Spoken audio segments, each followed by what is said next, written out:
Hello and welcome to this episode of the Excalibur podcast, hosted by me, Kyle Brooks.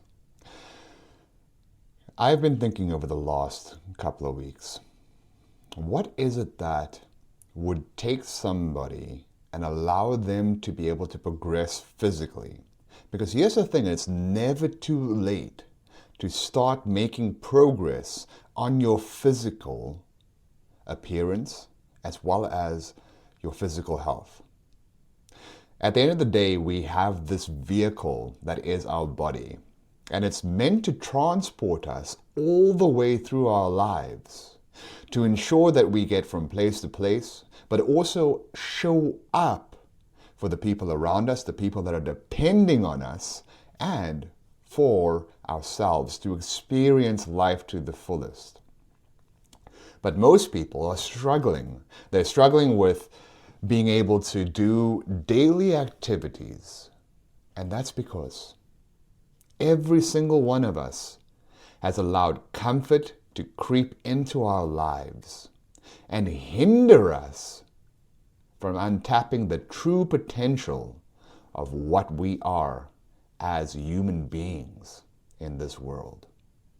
See, we were always meant to have a certain amount of uncomfortability in our lives, because that's what pushes us to transcend to the next level. That uncomfort allows you to push beyond the current circumstances, to want to strive for something more than the situation that you are in right now. And without that, we do not have the catalyst that is going to propel us into a better version of ourselves. And today, everything is so easy for us to acquire, therefore, we don't have the ability to generate that uncomfortability if we don't start with ourselves.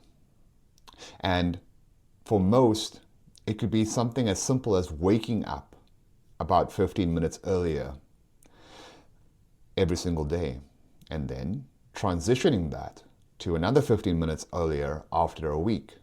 And within 1 month, you'll be waking up an extra hour earlier.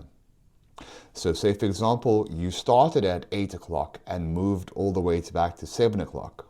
That gives you an extra hour, or 3,650 hours over the course of an entire year. What could you do with all that extra time?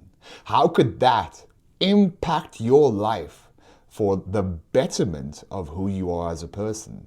That time could be used to do something as simple as meditating, or for journaling, reviewing what you have done the previous day and learning from any pertinent lessons and failures that may have come up in there. Because remember, there's no such thing as failure, only feedback. Feedback on how you did something, and if you did something the right way, or if it can be improved. But for most, I think that the most pertinent thing that they should be focusing on is getting the body moving.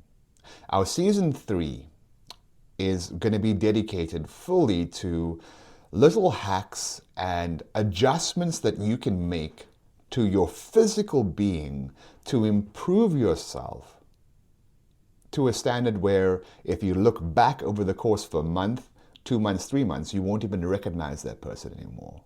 Because once your physical side starts to shift, your mindset starts to shift as well. Because whatever happens to the body happens to the mind, and vice versa. In NLP, we call this a presupposition that mind and body are systemic process, which means whatever the mind goes through, the body goes through, and whatever the body goes through, the mind goes through. So how can we utilize this and capitalize on it to make us into better versions of ourselves and to make progress in all other areas of our life? For me, I started very simply. I think it was 2015. My current marriage was, or the previous marriage was on on the outs and I was going through a really bad time, and I realized that I had let myself go. I had forgotten who I was. I stopped making progress on the goals, the priorities, and the settings that I would want to achieve in life, and rather focused everything onto my family priorities. And by doing that, I did not put myself first, and I got lost. I got lost and realized that when the family disappeared, there was nothing left for me. And I didn't even recognize the person that was looking back at me in the mirror. So I started by waking up a little bit earlier, half an hour earlier, then I went to an hour earlier. And what I did with that time, as soon as I got up, I got outside and started to walk. I walked for 30 minutes every single day. That was a very, very low-hanging fruit goal for me to achieve. It's a simple task, and this related to everywhere that I went in the world, because during this time I was traveling extensively for the previous company that I was working for. So even if we went to China and got dropped off in China, got up at the time that I was predisposed to wake up at, and got outside and walked. Now, China was a very interesting place, because even though we were staying in a very posh side of the city in Shanghai, the landscape of where I was walking was very different from the normal everyday life that I was living in South Africa. So you have to be cognizant and being able to adapt to your surroundings, but also vigilant on anything that could possibly go wrong. For me, I stopped utilizing headphones because of this reason, because you don't know if somebody is going to be driving up next to you in a car and maybe lose control of the car, and you could use that split second of a decision for hearing the car to move out of the way. So don't be one of these peons that are walking around with headphones in their ear all day and just dissociated from the current reality, because when you numb yourself in that way, you tend to not be observant of everything that could be happening, and that lands you in trouble. Digressing, or moving back to the point, waking up and walking every single day puts a foundation into you as well as into your body, and allows you to get the body moving, get the blood flowing, as well as it opens up your mind. How many of you people actually go outside anymore and have gone for a walk? See, in the United States, it became very prevalent to me that nobody walks here. The amount of sidewalks that there are is very limited compared to everywhere else in the world. And that's because the car has been deemed as the most valuable form of transport over here. No one uses public transport, well, outside of New York and all the other bigger cities. But even then, there is a limited amount of people walking outside. And we were meant to be able to transport ourselves by walking, by running, by getting outside and getting the fresh air into our lungs, the light into our eyes, not living in an artificial environment where the air is stabilized and consistently cool all the time, or warm depending on what time of the season it's in, as well as not having any of the pollen and all the rest of it come into you. So you're limiting not only your ability to get fresh air and fresh oxygen into your lungs, but you're also limiting your immune system by not giving it the criteria that it needs to be able to adapt and prepare itself for things that are happening in the world. So, moving back to the original topic of discussion, is that your physical being is the most critical thing that you should be looking after, because health is the new wealth. You could go to an exceptionally rich man that has a whole lot of ailments, and you could ask him if he would swap all of his money to be a 20-year-old again with no ailments. And I guarantee you that he would do it in a heartbeat. Why? Because you can't buy health, but you can earn it.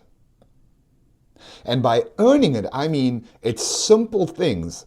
It's not easy to do because most of us have been conditioned not to want to do those easy things. But if you take care of yourself, get up, get out walking, get outside, ensure that you are getting into the sun and allowing your body to be accustomed or become accustomed to the external senses and the external elements that are there, this gives you an upper hand on anybody else that stays inside all of the time. This gives you the ability to also become more adaptable, your eyes to become better at adapting to anything around instead of looking at a screen all day and looking at a blue screen all day where it's damaging your eyes. By looking or being outside, it gives you the capability to really hone who you are as a person. So look after your physical health first. And we are going to be doing a host of different avenues speaking about how you can increase your physical health through nutrition, through exercises, through meditation, through breath work, as well as supplementation. Next week, we have a phenomenal woman coming on. She is a nutritionist, has a great background in helping clients as well as older people to increase their longevity. Her name is Beth Lennon, and she's going to be talking on a host of different macros, or what sort of macros you should be eating, or what sort of nutrition you should be consuming to boost your immune system and to be in the most optimum health moving forward. Well, I thank you guys for listening today. I hope that you had a fantastic session with me. You know where to find us. You can find us on Excalibur Coaching on Instagram, Facebook, Spotify, Apple Music, or wherever you listen to your podcast. I hope that you guys have a fantastic day. Thank you.